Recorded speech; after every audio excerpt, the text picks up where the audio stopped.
আর yes ভোটের বিষয়ে chief adviser বলেছেন যে ইন্টিরিম গভর্নমেন্ট ইয়েস ভোটের জন্য ক্যাম্পেইন করবে এবং করছে। ভোট আগামী যে ইলেকশনটা এবং গণভোট খুব সুচারুভাবে সম্পন্ন হবে। এটা ফ্রি, ফেয়ার, ক্রেডিবল, পিসফুল এবং এটা একটা ফেস্টিভ ইলেকশন হবে।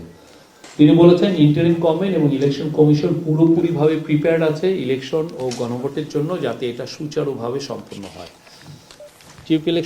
চিফ অ্যাডভাইজার বলেছেন লেভেল প্লেইং ফিল্ড প্রত্যেকটি রাজনৈতিক দলের জন্য সমান থাকবে, এটা নিয়ে উনি কোনো সমস্যা দেখছেন না। তিনি বলেছেন এটা তেমন কোনো সমস্যা হবে না। প্রফেসর ইউনূস ইউরোপিয়ান ইউনিয়নকে ধন্যবাদ জানিয়েছেন এই ইলেকশন অবজারভেশন মিশন পাঠানোর জন্য। এটা সুষ্ঠু নির্বাচনের জন্য এবং বাংলাদেশের গণতান্ত্রিক উত্তরের জন্য খুবই ইম্পর্টেন্ট তিনি বলেছেন।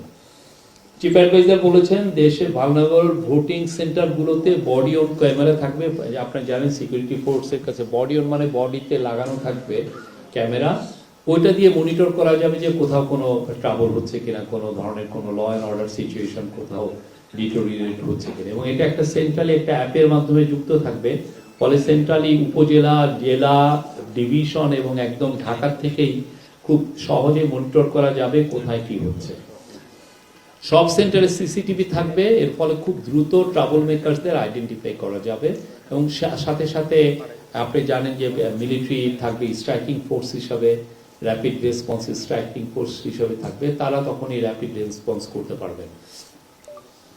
আর ইয়েস ভোটের বিষয়ে চিফ অ্যাডভাইজার বলেছেন যে ইন্টিরিম গভর্নমেন্ট ইয়েস ভোটের জন্য ক্যাম্পেইন করবে এবং করছে এবং এর বিষয়ে অ্যাওয়ারনেস বিল্ড আপ করবে।